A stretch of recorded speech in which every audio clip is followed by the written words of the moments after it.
Hey guys, and welcome. So you want to learn how to solve the Rubik's Cube? I'm here to teach you.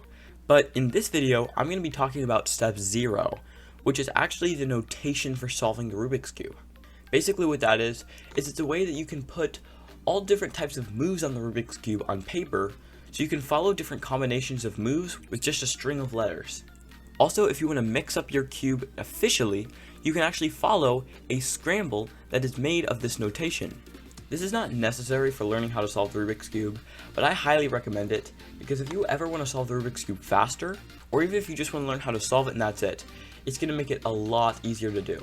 Also, learning this notation is not that difficult. So let's do it. There are 6 different sides you can turn, and they all turn around each of the 6 centers. So this one here, this one here, this one here, here, here, and here.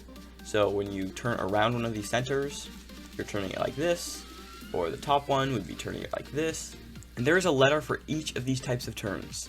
The right side is R, the left side is L,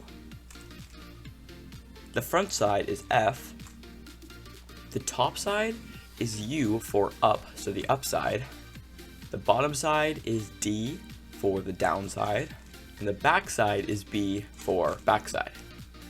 Now there are also symbols to tell you how much to turn each of these sides. Just a normal letter tells you to turn that side clockwise.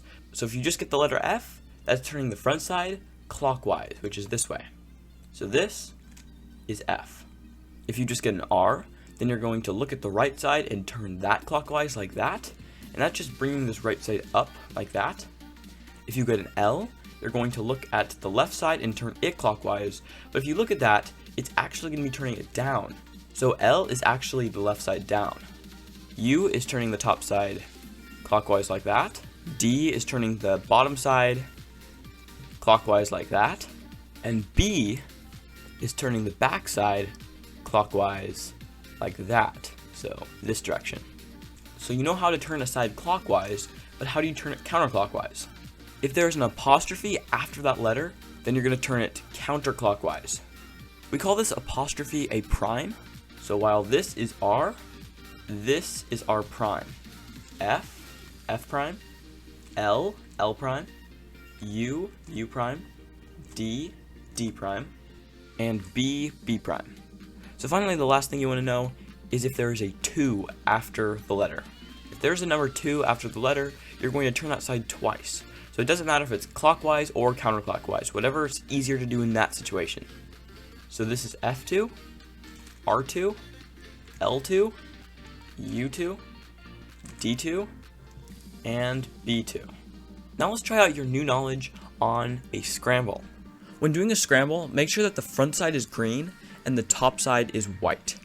That's just the official way to hold it when you're scrambling a cube. So here on the top of the screen, I have a scramble for you.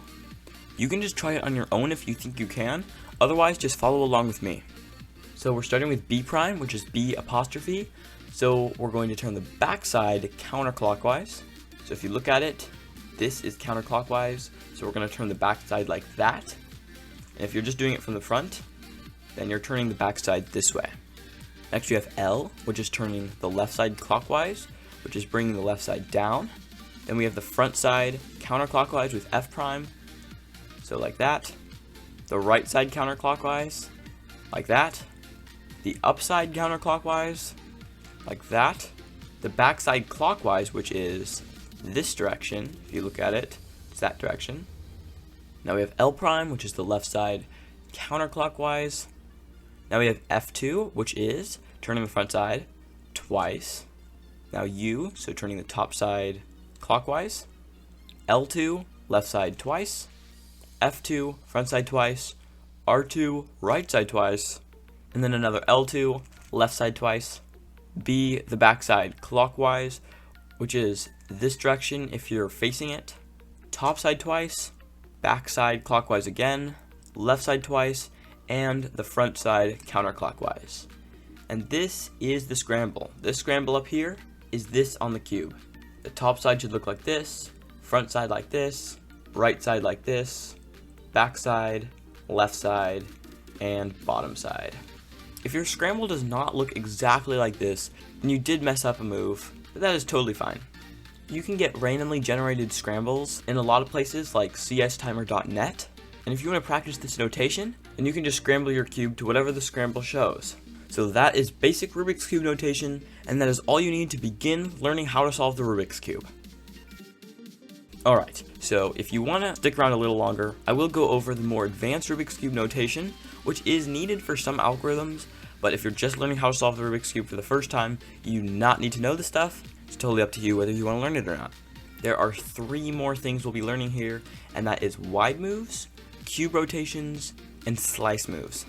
Wide moves are just indicated by a lowercase letter instead of an uppercase letter. So if you get R, then you're going to do this, but if you get a lowercase r, you're going to do a wide move, which is bringing the right side and the layer on the inside of that. So that is wide r. If you get a lowercase r prime, then that is this. A lowercase f is this.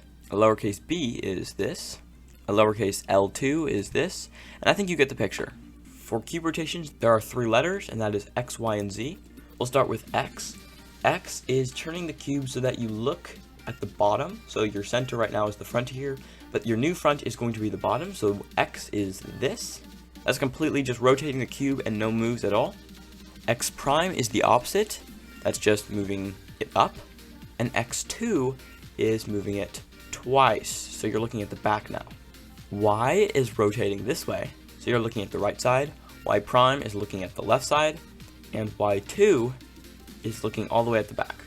The difference between Y2 and X2 though is with Y2, you're looking at the back, but your top stays the same. With X2, your new top is actually the bottom. Z is just rotating the cube like this. Z prime is rotating the cube like that. And Z2 is rotating it twice. For slice moves, there are 3 more different types of slice moves. There's the M slice move, the S slice move, and the E slice move. M is moving the middle, so M is actually moving the middle down like that. M prime is moving the middle up like that. And M2 is moving the middle twice. S is moving the middle here like this, and that's moving it like that. S prime is moving it like this, and S2 is moving it twice. E is for equator, and it's actually very uncommon. You will not see it in very many algorithms at all, but it goes like this, and E prime is like that, and E2 is moving it twice. Now that is all of cube notation. Thank you guys so much for watching, and I will see you in the next part.